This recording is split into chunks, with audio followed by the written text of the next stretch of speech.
High, আপনাদের সকলকে my YouTube channel Indian history in Bengali স্বাগতম।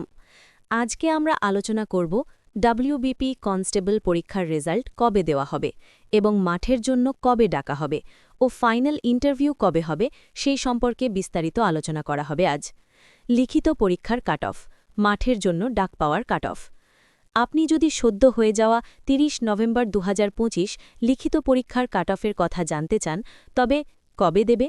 যেহেতু আজ ২৭ ডিসেম্বর ২০২৫ ফাইনাল আনসার কি প্রকাশিত হয়েছে, তাই এর কাট অফ বা রেজাল্ট ২০২৬ সালের জানুয়ারি মাসের প্রথম সপ্তাহে সম্ভাব্য ১ থেকে ৭ তারিখের মধ্যে প্রকাশিত হবে।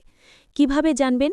রেজাল্ট যেদিন বেরোবে ঠিক সেদিনই বোর্ড একটি নোটিশ দিয়ে ক্যাটেগরি ভিত্তিক UR, SC, ST, OBC cut off জানিয়ে দেবে। ২. চাকরি পাওয়ার final cut off, final merit list. আর আপনি যদি ইন্টারভিউয়ের পর চাকরি পাওয়ার চূড়ান্ত কাট অফের কথা বলে থাকেন, তবে সেটার জন্য এখনও অনেক সময় বাকি।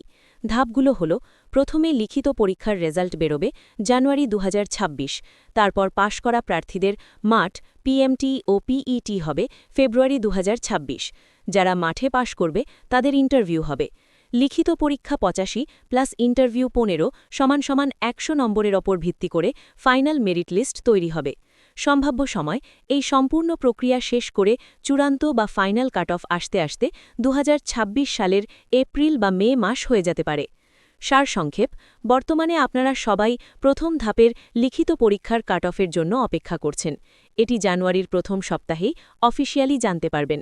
পরামর্শ: অফিসিয়াল কাট অফ বেরোনোর জন্য অপেক্ষা না করে আপনার স্কোর যদি সম্ভাব্য সেফ জোনে ইউআর ৫৮ থেকে ৬২, এসসি ৫০ থেকে ৫৪, এসটি ৪৭ থেকে ৫১ থাকে, তবে মাঠের প্রস্তুতি চালিয়ে যাওয়াই বুদ্ধিমানের কাজ হবে। কারণ রেজাল্ট বেরোনোর পর মাঠের জন্য সময় খুব কম পাওয়া যাবে।